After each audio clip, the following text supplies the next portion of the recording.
Okay, Assalamualaikum warahmatullahi wabarakatuh. And welcome to another episode of Sincerely the Most-Merciful. And inshallah, with me, myself, Ustaz Suffiyan. Inshallah, we'll be going through Tafsir of Suratul Fil, inshallah. Yeah. So, without further ado, inshallah, let's start the class with some dua. Bismillahirrahmanirrahim. Alhamdulillahi Rabbil Alameen. As-salatu wassalamu ala ashrafil anbiya'i wal mursalin. سيدنا محمد وعلى آله وصحبه أجمعين. قال رب اشرح لي صدري ويسر لي أمري واحلل عقدة من لساني يفقهوا قولي. سبحانك لا علم لنا إلا ما علمتنا إنك أنت العليم الحكيم. رب زدنا علما وارزقنا فهما آمين يا رب العالمين. الحمد لله. All praise to Allah subhanahu wa ta'ala, the one who has gathered us here today, this morning. May Allah subhanahu wa ta'ala accept this as part of our good deeds and forgive our sins. Ameen ya Rabbil Alameen. Alhamdulillah. Okay. Alhamdulillah. But before further ado, before we begin, let me share the surah. As per usual, we will recite the surah first, and then we shall take a look at whatever tafsir that we can, whatever tajweed that we can gather from this.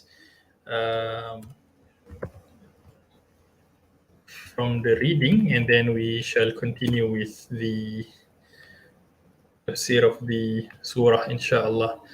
Tayyib. We are at tafsir of Surah Al-Fil, verse 105.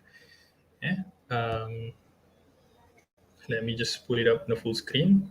أعوذ بالله من الشيطان الرجيم بسم الله الرحمن الرحيم ألم تر كيف فعل ربك بأصحاب الفيل ألم يجعل كيدهم في تضليل وأرسل عليهم طيرا أبابيل ترميهم بحجارة من سجيل فجعلهم كعصف مأكول. Alright, so alhamdulillah, this surah is a 105 surah, and it's one of the Makkiyah surahs. Maybe just one thing to note when we recite this surah, amongst the things for us to take note of when reciting this surah is that if you take a look at the second verse, alam yaj'al kaidahum fi tadlil. So the word da here, as you can see, the harf da, it is mentioned when, as per mentioned yesterday, or not yesterday, maybe on Thursday with Kuliah Ustaz Hafiz, is that he mentions that the correct way to recite the word da is by placing your tongue onto the sides of your molar teeth. Molar teeth are the teeth that you use to chew. It is the big teeth that is located up here and down here as well, near your sides here, the ones that you use to chew. So to properly pronounce the word da, you place your tongue in either on the sides of the upper molar, which is around here, either on your left, da, or da. So if you're saying it with your tongue that way, that is the most correct way of reciting the letter or the harf of da. We have to understand that is the best way to recite it, and the Arabic language requires that our tongue be placed in specific locations so that the sound that it emits is a very distinct and correct sound, inshallah. So and the way we recite this verse is when we mention tadlil, we have to understand that da is not from the letters of qalqalah, and this is one of the common mistakes that we use to recite. So the common mistakes is to recite this with the tadlil is wrong. So we need to, the idea is to touch your tongue on the teeth and then pause it there and hold it, press your brakes, and do not qalqalah on it. So it's fi tadlil, macam tu. Like that. So I hope ibu-ibu, bapa-bapa, mothers and fathers, everyone else who is watching the show can practice this at home and try to get fluent with that. Waalaikumsalam warahmatullah. Okay, and of course, as per usual, we will hope to. I would like to ask for all of us to like and share on this, so that more and more people can benefit from this session. And as per the Prophet ﷺ mentions, "Man dalla ala khair ka ajri fa'ilihi." For those who share goodness, he will get the reward of those who follows from that example that we have shared. And we hope that when we share this on our walls, and if any of our friends or family members were to encounter this video and benefit from this video, Allah subhanahu wa ta'ala will definitely grant us the reward of those who benefited from the video simply by us clicking on the like and the share button. Thank you so much for that. And inshallah, let's take a look at what we have of this surah. So, a rough translation of this surah will be. Let me just bring you to the site here. Let me share my screen.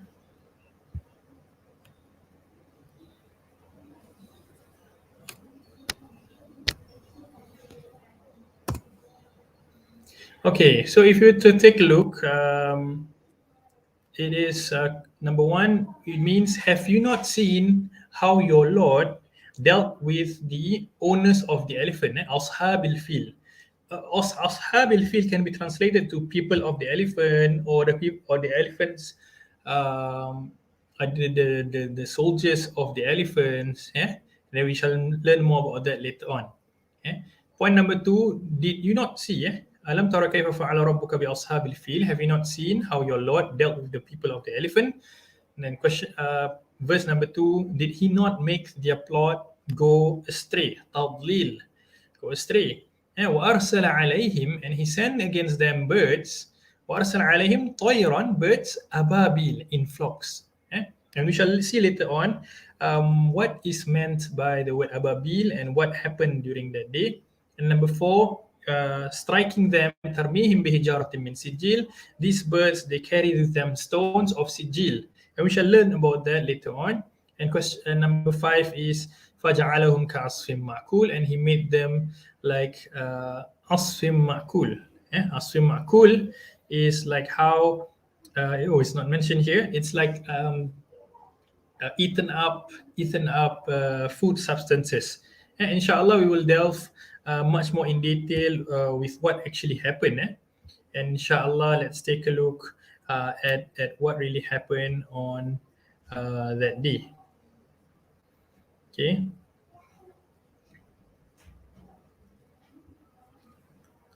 So what happens is that this surah is actually a lesson for every rebellious tyrant or oppressor and dictator who lives in any civilization at any time. And during this, what happened during this surah was that an army from Yemen actually came in order to destroy the Kaaba, and we shall narrate the story in full, inshallah, in a little bit, inshallah. Right. So what happened here, from what we understand, it's actually this story can be found in Tafsir Ibn Kathir. And let's take a look at what is the story. So the story of the people of the elephant, in brief and summarized, it has already been mentioned in the people of the ditch. In Surah Al-Buruj, which inshallah we will cover in the future. So the king's name, the last king of Himyar, is a kafir, and his name is Dhu Nuwas. And he was the one who ordered killing the people of the ditch. So fast forward a bit from there, we have a group of people who are under the leadership of Abraha. So Abraha, what happened was Abraha when he saw what happened, he was a king. He's a king of Yemen at the time, and when he saw what happened, or rather, when he saw what was available in Mecca, in the Kaaba, he grew jealous of it. He grew jealous of a lot of people coming to see, uh, coming to see, coming to visit the sacred house, the Kaaba, and Abraha wanted the same thing for his country in Yemen, and he wanted the economy of Yemen to grow and to prosper as how it did in Mecca. Okay, so what happened was that he actually called his people, his army, to build down a huge mosque, a huge mosque-like structure, so that or so that he could try to call people to visit his country in order for them to make Umrah in his country. But what happened was that he did not receive as much attraction as how Kaaba received. And we have to understand that Kaaba was built ever since the time of the Prophet Ibrahim alayhi salam. Ibrahim alayhi salam, and it was built there since a very long time ago. And in fact, some scholars were saying that the land was already marked since the time of Nabi Adam alayhi salam. Yeah. So when Abraha wanted to follow this feature, what happened was that when he built the church or this huge house, and he was not receiving any sort of attraction, what happened was that he started to grow jealous, and he started to plot, to call his army and to plot against the sacred house of Mecca in Kaaba. So he wanted to demolish the Kaaba with the elephants that he has gathered in order for him to come with his troops to destroy the Kaaba and to call people to the mosque that he had built, or the mosque or the church that he has built in Yemen. Yeah. So the name of this king or this leader his name is Abraha. And what happened was that incident when he came to Mecca with his troops of elephants, that whole story was recounted in this surah, in the tafsir of this surah. Yeah? So it's a very lengthy explanation over here. Yeah? But I shall take a portion of it. So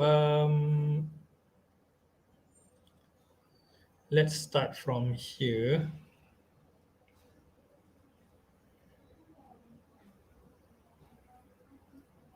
Oh, it's a very, very lengthy story, MashaAllah. Okay, so what happened was when Abraha came with his people towards the city of Mecca, what happened was when they were halfway there, when they were reaching this place known as Al-Mughammas, which is near Mecca, they settled there for a while, and they sent his troops on a foray to capture the animals and the camels of the Meccan people. So what happened was that they camped there for a while, and they sent people and they wanted to destabilize and to cause a distraction for the people of Mecca to not be around, to be defending the Kaaba properly. So what happened was that they actually went and tried to kidnap and tried to steal and capture the camels and other grazing animals of the Meccans. And it said that in Tafsir ibn Kathir, it mentions that 200 camels of that belonged to Abdul Muttalib. And who is Abdul Muttalib? He was actually may I know who is Abdul Muttalib? If anybody knows from the comment section, please let us know. Who is Abdul Muttalib? In relation to the Prophet sallallahu alaihi wasallam. So Abdul Muttalib, he was actually the leader, or rather the guardian of the Kaaba. But the question that I am going to ask to the live audience is, what is his relation towards the Prophet sallallahu alaihi wasallam? Excellent. Cik Farida got it right, and brother As Sulaimi also got it right. Rasulullah sallallahu alaihi wasallam's grandfather. MashaAllah, well done. So with that, what happened was he is also in charge of the guardianship of the Kaabah. Not only the guardianship, but also the service towards its pilgrims, taking care of its cleanliness and things like that. He was in charge of it. So what happened was that at the same time, he was being distracted by 200 of his camels were actually being captured by the troops of Abraha and his army. So the leader, so what happened was that when he was being distracted like that, uh, he actually attended to his camels rather than the Kaaba itself. Because when they did that, shortly after, they actually came with the troops of the elephants marching towards Kaaba. And it was seen as though Abdul Muttalib was distracted and he was paying more attention towards his camels rather than the Kaaba itself. So when Abraha actually, so it was stated here, so what happened was that the people actually approached Abdul Muttalib bin Hashim to relay Abraha's message, saying that he wishes to destroy the Kaaba and he wishes to call people towards his church or his building in Yemen. Abdul Muttalib then he actually replied, "By Allah, wallahi, we have no wish to fight him, nor are we in any position to do so. We are poor people, we do not have the materials or the defense mechanism to defend against huge bulldozers at the time, which was huge elephants. They have never seen anything like elephants, those big and those scary before. So they said, this is the sacred house of Allah. This is the house of Allah. And this is the house of his Khalil and Nabi Ibrahim alayhi salam. So he says, and if he, yani Allah subhanahu wa ta'ala, if he wishes to prevent Abraha from destroying it, it is his house and his sacred place, and definitely he will do so. And if he lets him approach it, wallahi, we have no means to defend it from Abraha, from him. So when they still persisted in trying to convince Abdul Muttalib, please, you have to do something about it. We have to attack him. We have to defend the Kaaba, etc. Abdul Muttalib replied to him, this guy, his name is Hanata. He says, I want the king to return to me my camels, which he has taken from me, which are 200 in number. So Abraha, the king, Abraha, when he heard about this, he said, I was impressed by you when I first saw you. But now, after you have asked for this request, I feel withdrawn. I feel shocked by what you have just spoke. You are talking to me about your 200 camels, while I'm about to destroy the house, which is the foundation of your very religion and the religion of your forefathers. Why are you still talking to me about your camels? And this is where Abdul Muttalib, the uncle, rather the grandfather of the Prophet ﷺ, he said something which should be marked in gold. He said, Abdul Muttalib said to him, verily I am the Rob of the camels. I am the Lord and I am the caretaker of these camels.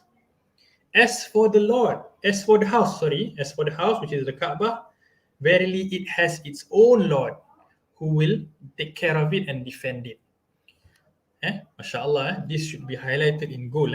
So Abraha said, I cannot be prevented from destroying it, Abraha said arrogantly. And that is when Abdul Muttalib said, okay, go ahead, then do so, carry on. That you answer to Allah. I can only do so much. So go ahead. If you think that you want to destroy the Kaaba, by all means, but please just return me my camels. So this is not an act of, this is a situation where he cannot, in tawakkul of Allah subhanahu wa ta'ala, we have to understand that there are things that we cannot do within our own capacity. If you understand that in some situations we cannot do more than our capacity, then we should prioritize in reducing the harms that is being placed on us. If we cannot save there's an Arabic saying that that says, "Illa laula yastati' kullu la tatruku kullah." And if you cannot grasp and save everything, do not leave everything. Jadi save what you can save, and as much as possible, try to minimize the damage, the collateral damage that is being done. And true enough, when the army of the elephants marched towards the Kaaba, that was when Allah subhanahu wa ta'ala dealt with the people of the elephants, and Allah subhanahu wa ta'ala revealed to us in Surah Al-Fil regarding how Allah subhanahu wa ta'ala defended the Kaaba with the birds of Ababil, which we will mention, which we will discuss in further detail later on, inshallah. So it's a very graphical surah, it's a very interesting surah, inshallah. And I will include some pictures or illustrations from videos which I have seen on YouTube to help us to understand the flow or the imagery of what actually happened during that time. But one thing to understand is that this is based on a true story, as per what was mentioned to us in the hadith as seen in Ibn Kathir. It's a very long hadith, but I'm mentioning to you what are the main points, and there is a very, very, very lengthy discussion about this that is mentioned in Surah Al-Fil in Tafsir Ibn Kathir. Alhamdulillah. All right, let's take a look further. So Dr. Fadil Hassan Al-Ra'i mentions that this surah is not just a surah for this case, but it's a lesson for every rebellious tyrant or oppressor or dictator, evil dictator who lives in any civilization at any point of time, anyone who seeks to overpower others with their armies, and they who do not care about their enemy and will not fear any consequences. The weak will ask for the law, and the strong oppressors will say that the law does not apply to them because they are above the law. And that is seen continuously throughout history, inshallah. And inshallah, we'll take a look further regarding what happened in these scenarios.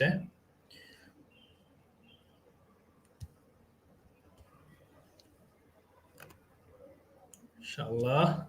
So one thing to note regarding this, before we proceed further, the previous surah speaks about Suratul Quraysh and how Suratul Quraysh, Allah SWT has praised the people of Quraysh because of how much they have defended, and not just defended the Kaaba, they have also served the pilgrims with water, with food and shelter for the pilgrims, and they have served the house of Allah SWT, the Kaaba, ever since a very long time ago. And therefore, in continuation with this surah, this is closely related to the previous surah, in a sense whereby it is the same setting of in Makkah, in where the Kaaba was at the period of time. Okay, let's take a look further.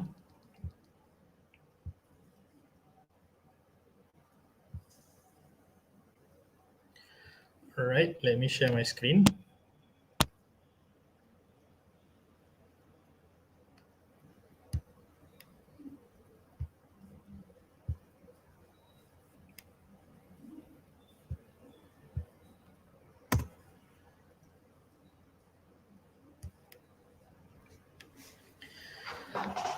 So let's take a look at what we have here.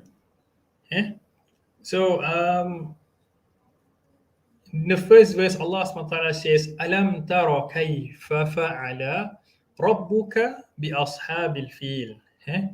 Didn't you see how your Lord dealt with the people of the elephants? So we have to understand that the imagery given as shown by the commentary of the works of the scholars is that they mention that the Meccan people have not seen anything the likes of the elephant back then. It was like a huge tank, it was like a huge bulldozer. And imagine when you stand beside an elephant, it's very huge. And if you equip it and if you dress it up with all the right equipments and military warfare equipments, you will find that it's a very, very scary creature. and they do not understand that how the creature works. They do not understand how where is the weakness of the elephant. Imagine if you see it for the first time, the elephant coming towards you, charging towards you, with very scary looking features, sharp tusk like this, and wearing things like this. You'll be so shocked. You'll be like, hey, how do we attack this creature? This is so scary. So that was what was felt by the people of Makkah, but still they did not allow their emotions to run over them, but at the same time they had tawakkul of Allah subhanahu wa ta'ala. So over here Allah subhanahu wa ta'ala is mentioning alam tara kaifa, didn't you see? Tara means you see physically, kaifa fa'ala, how your Lord has dealt, rabbuka bi ashabil fil, with the people of the elephant.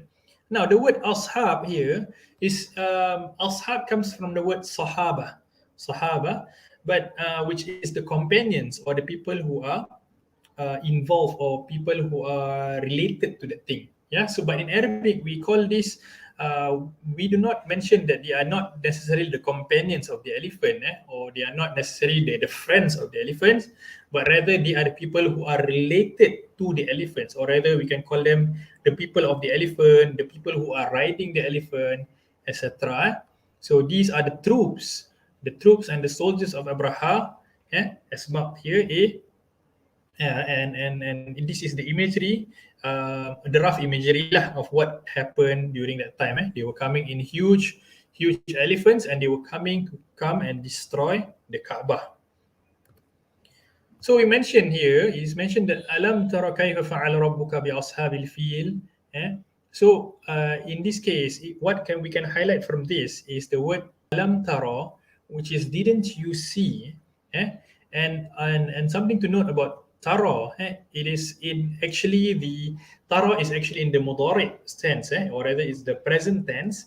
And what present tense happens, as per we have mentioned beforehand, present tense indicates that it is not just for something to observe for that particular time only, but it applies for all times, meaning it could be a sense of seeing physically and also seeing as a reflective thing. When we recite the surah, and when we read this ayat, for example, we reflect upon it. We see metaphorically how Allah subhanahu wa ta'ala has dealt with the enemies of Islam, has dealt with the people of elephants. Even though the Meccan Muslims, when they see when they see how their enemies were huge in numbers, and not just huge in numbers, they are very, very strong, and they do not, it's the first time they're seeing their enemy so strong, and they do not know anything about what the enemy has to what the enemy has to, how the enemy harms them. They don't even know where's the weakness in this elephant, etc. For example. And let's take a look at what Imam Shawkani has to mention regarding this portion or tara, to see. And as we mentioned here, Imam Shawkani mentions that this is to give the Messenger of Allah sallallahu alaihi wasallam a sense of amazement and wonder in regards to what Allah subhanahu wa ta'ala himself will do towards the people of the elephants. So this is Allah subhanahu wa ta'ala placed himself in this sentence, in how Allah dealt with the people of the elephants. Not talking about how Allah saved Kaaba, but rather how Allah dealt with the people of the elephant. It's not a defensive mechanism, it's an offensive mechanism. And this is interesting. Let's take a look further. Imam Shawkani mentions, and because of what came to them in continuous narrative and narration, and people telling the story over again and again. And this is what caused, actually, that year, that was what caused that year to be named the year of the who knows what year was it called on that year that this thing happened. What was the name of the year that the Arabs called, and also what was the significant thing that happened during that time? For those of you who are in the comment section, who are viewing live with us, can you answer this question for me and for all of us? What is the name of the year the Arabs called when when this event took place, and also what were the significant things that happened during this year besides this the year of the elephant. Thank you so much, Brother Sulaimi. And what other significant events happened during this year?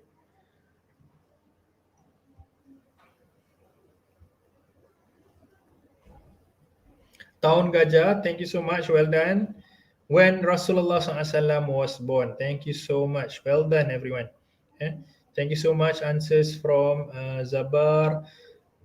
Birth of Nabi Muhammad SAW, excellent. When Rasulullah SAW was born, Cik Nora Aini, Tahun Gajah, excellent, well done. You guys did good, mashallah. So the idea here is that because the Arabs did not have a proper calendar system until the time where they actually, when Umar radiallahu anhu actually marked the calendar of Islam since the year that they made hijrah with the Prophet sallallahu alaihi wasallam. Some scholars actually counted also from the year that Rasulullah SAW receives nubuwah or wahyu from Allah subhanahu wa ta'ala. Yeah. So again, thank you so much for that. Let's continue further. So this story was such a huge event that they kept on telling their children, they kept on telling their next generations this story of how Allah subhanahu wa ta'ala dealt with the people of the elephant, and to further make it the talk of the town, or rather the trend of the year, they actually named the year of the elephant. MashaAllah. All right, let's proceed. Imam Shawkani also mentions that just in the Alam Tara Kaifa, Allah SWT is mentioning it is as though He is saying, didn't you realize, didn't you see what Allah SWT has done to His enemy, to the enemy of Islam? Something which is very, very, how should I say, when Allah SWT phrase it in that manner, it shows that Allah SWT takes pride and in defending what is sacred to Him, and in defending Islam, and to make sure that Islam will always prevail and will always be successful in this world and in the hereafter. And we have to believe in that, and we have to be strong in our belief in that understanding. So let's take a look further.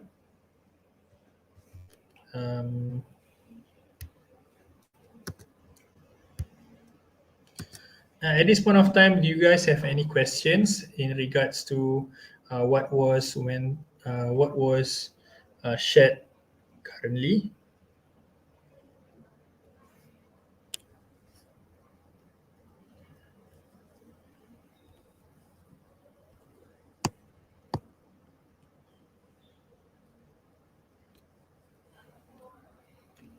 Okay. If not, let's take a look at the next ayat, and let's conclude with that ayat as we pause for the next portion lah, insyaAllah. Okay.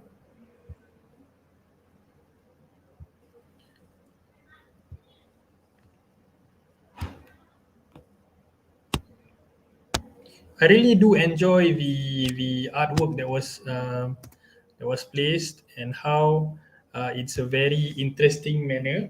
But of course, these are just illustrations to just give us an idea of how it was back then. Okay. All right, let's continue further. The second ayat goes, Alam yaj'al kaidahum fi tadlil, which means, didn't He, which is Allah subhanahu wa ta'ala, make their plot, their planning and all in waste? How Allah subhanahu wa ta'ala has placed their plots in waste. And it is, take a look, interestingly in the picture is very nicely placed, how the Kaaba is here, and how it's as though it's a miniature model of how they are planning to destroy the Kaaba with their elephants and their chess pieces like this, and their castle and their pawns and things like that, and how their plan and plot is in waste. MashaAllah. Very well done, mashallah. Props to them, those who actually designed this. Again, like we mentioned before, that this is the portion where we have to be careful when we recite the Quran. tadlil. That is how we recite this particular verse. We make sure that we don't have qalqalah on this verse. It's not tadlil, wrong. Yes, it's tadlil. And that's why it's important for us to learn tajweed. Because we will not know where our error lies in our recitation, and we don't want to be part of the people who recite the Quran, but at the same time, instead of earning the rewards from Allah SWT, we earn the wrath of Allah SWT. May Allah SWT save us from that, and may Allah SWT make us people who recite the Quran well, and also be a part of the people who Allah SWT will surround the people who recites the Quran with angels, with circles of angels, in order for us to try our best to recite the Quran properly. So let's take a look at the breakdown of this ayat, which means alam yaj'al, or rather didn't he make, didn't he cause, kaidahum. Kaidahum means they're plotting. Another word for plotting is makar. Mim, kaf and ra. Kaidahum fi tadlil. Didn't he cause, or didn't he make their plot or their planning to go to waste? And let's take a look at the word yaj'al in this case. Again, yaj'al is a present tense, and present tense involves or tells us about continuity. And this tells us that Allah SWT will always preserve the religion of Islam, and those who plans to bring down Islam, to cause Islam to look bad, be it the Charlie Hebdo case, be it them drawing the Prophet ﷺ or trying to make cartoons of the Prophet ﷺ, they're trying to defame Islam, they're trying to bring down Islam. It says here that Allah SWT will continuously make their plots to waste. Oftentimes we see that whenever the kuffar plan to destroy and bring down the religion of Islam, oftentimes we understand that when media has been spreading things like this, oftentimes we see that the non-Muslims grow more curious about the lesson of Islam, about the message of Islam, and that is where more and more people will enter into the religion of Islam when they seek for the truth with their open hearts, and they really delve into what Islam actually means, which is more on peace and salvation, and not what the enemies of Islam is trying to make Islam look like bad images or impressions of Islam. May Allah SWT save us and our families from being people who show bad image of Islam. Ameen ya Rabbal Alameen. Let's continue. So Allah will do this again and again, no matter what generation that we're living in. If you want to go back in time, if you're talking about the people of Fir'aun during Nabi Musa alayhi salam's time, for example, the people of Ad and Thamud, and how they were trialed. So again and again, Allah SWT will cause their plans to go to waste. And not only that, we understand that months and months were placed in the planning of the downfall of Islam. Months and months, many efforts have been placed in the efforts to do so. But Allah SWT will, every time, He will defend Islam, and He will make sure that Allah SWT will make sure that Islam will continue to be prosperous and successful, no matter which generation and time. And it's not like it haven't happened before. And that is why Allah is reminding us by saying, Alam tara kaifa? Have you not seen how Allah dealt with the enemies of Islam? An example for it will be the people of the elephants. You were so afraid when you saw the elephants marching in. You were so confused on how do you fight an enemy like this. But Allah SWT proceeded to defend Islam and proceeded to help Islam. So that is the idea of what lessons that we can take from this verse as well. So again, this applies to not just the story of the people of the elephants, but rather when we contextualize this, for example, when we look at what happened during the Christchurch event last year, I think, or maybe earlier this year, when the person actually came to the masjid and killed the Muslims in the masjid in Christchurch. What happened was that because of that, more and more people will know about Islam, and more people entered into the religion of Islam. More and more people committed to patrolling the streets to make sure that the streets are being kept in a peaceful and safe manner for everyone, not just the Muslims but the non-Muslims alike as well. All these good things, are silver linings which our eyes and our weaknesses is unable to see. The silver lining behind all these events that happen. Mashallah. So all these things, and this picture here explains to us the idea of how or what to expect when it comes to the kuffar or the enemies of Islam when they plan their attack on Islam and the Muslims. So Allah subhanahu wa ta'ala will say that all of their plans will all be transformed and will be caused to go to waste. It's just a wasted attempt. It will not be in their favor pun. And another good example for this is also the example of the tafsir of Surah Al-Buruj, about the king, the story about the king, the boy, and the magician. And I don't want to spoil that now because it's a very interesting story, and it's a very interesting tafsir found in Tafsir Ibn Kathir, but we shall keep that later when the time comes for us to visit that story, inshallah. It's a very interesting story, but the idea again at the end of the day is that how their planning all went to waste, and how Allah SWT defended Islam and defended the Muslims and make sure that everything is going well, inshallah. And let's take a look further. And another explanation of this portion, when Allah SWT has said that He made their plans go to waste. Another problem, this is a similitude, an example that was given. It was mentioned that a person who lives freely and a person who lives rebelliously, in a sense whereby he feels like he does not care, does not have a care in the world, he doesn't have to, he feels like he doesn't care about what's to come in the hereafter. This people is like a dog who is on a leash. A dog who is on a leash. So what happens is that, in a sense whereby the worst kind of, what will be the worst kind of way to tempt a dog is to make a longer leash, a long leash for the person, such that he feels like he's free, he feels like he can do everything and anything. So when the leash is long, the dog starts to run and thinks he's free. He starts to run and charge towards freedom, towards freedom, at a very high speed.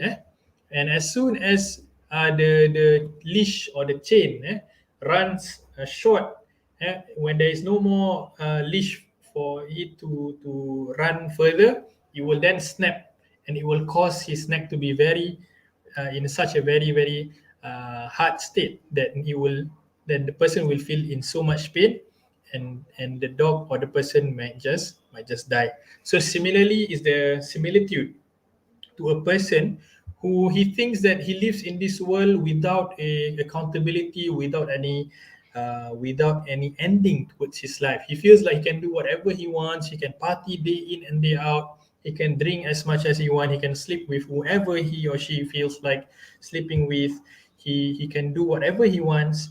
But little do they know that for every one of us, it is written for us our death dates, and we might never know when we will pass away. And that is when Allah SWT takes away our life, be it in a very sudden way or in a gradual manner.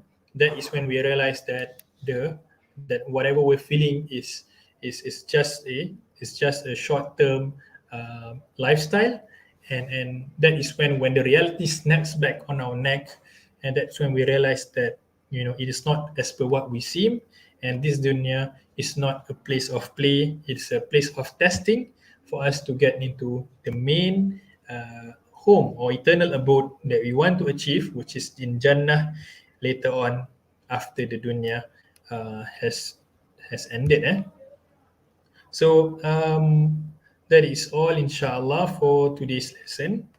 And I find that the lessons that we can learn from that is, number one, we need to understand that Allah subhanahu wa ta'ala will always defend Islam and the Muslims against the enemies of Islam, as long as we have taqwa to Allah subhanahu wa ta'ala and we try our best to do whatever that we can. Allah subhanahu wa ta'ala will assist Islam.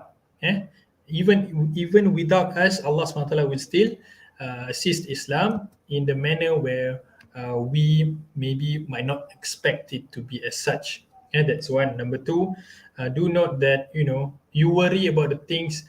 Try to minimize the collateral damage in any particular event. If you know that you are not able to do, if you are not able to save all the eggs in the basket, at least try to save some of them. Try to minimize the collateral damage, as per how Abdul Muttalib, he dealt with his own camels rather than trying to stop the troops of the elephants of Abraha, of the king Abraha, which he himself did not have the capacity to do so, and he knows and he has faith that Allah subhanahu wa ta'ala will be the one to defend the Kaabah. Is there any questions from the floor, inshallah, in regards to what we have covered? I personally find that I like to recite this surah when I feel when Islam is under bad media from people who are trying to bring Islam down, be it directly or indirectly. So when we recite this surah, we understand that Allah subhanahu wa ta'ala has dealt with the enemies of the past and how Allah subhanahu wa ta'ala has defended Islam. And Allah has defended Islam in times where scenarios where the Muslims or the people in Mecca who were so shocked and confused and so hopeless when they saw what was coming towards them. But still they did not lose hope in Allah subhanahu wa ta'ala, as per the words of Abdul Muttalib, the uncle, or rather the grandfather of the Prophet sallallahu alaihi wasallam. And at the same time, they because of their service towards as we mentioned before, the reason why Allah subhanahu wa ta'ala loved the Quraysh, or rather Allah subhanahu wa ta'ala honored the Quraysh, was because they actually served the pilgrims, they served the sacred house of Allah subhanahu wa ta'ala, they served and maintained the cleanliness and the welfare of the people and the masjid itself, Masjid al-Haram in Makkah, at the Kaabah. And that is why Allah subhanahu wa ta'ala honored and defended them as well. And Allah subhanahu wa ta'ala says in the Quran, وَمَنْ يَتَّقِ اللَّهُ يَجْعَلْ لَهُ مَخْرَجًا.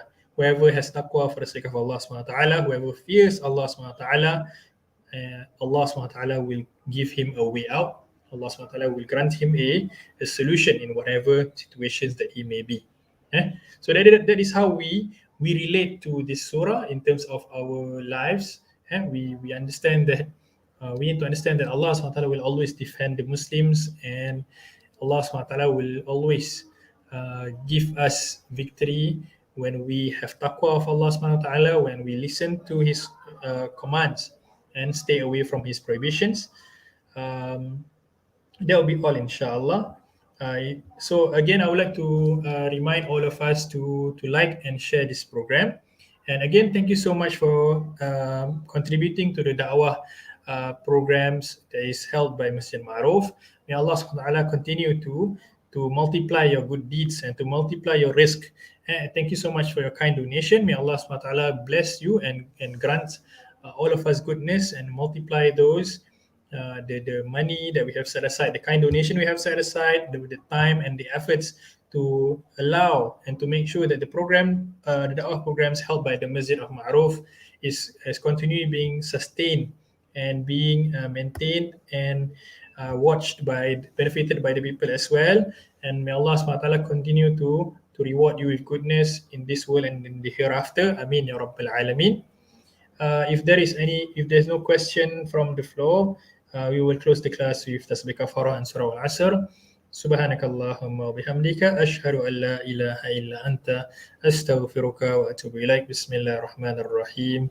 Wal 'asr innal insana lafi khusr illa alladhina amanu wa 'amilus salihati wa tawasaw bil haqqi wa tawasaw bis sabr. Wassallallahu ala sayyidina Muhammadin wa ala alihi wa sahbihi wa sallam. Walhamdulillahi rabbil alamin. Assalamualaikum warahmatullahi wabarakatuh. Thank you so much for joining me, and inshallah I hope to see you all next week inshallah. Assalamualaikum warahmatullahi wabarakatuh. Shukran. Waalaikumsalam warahmatullahi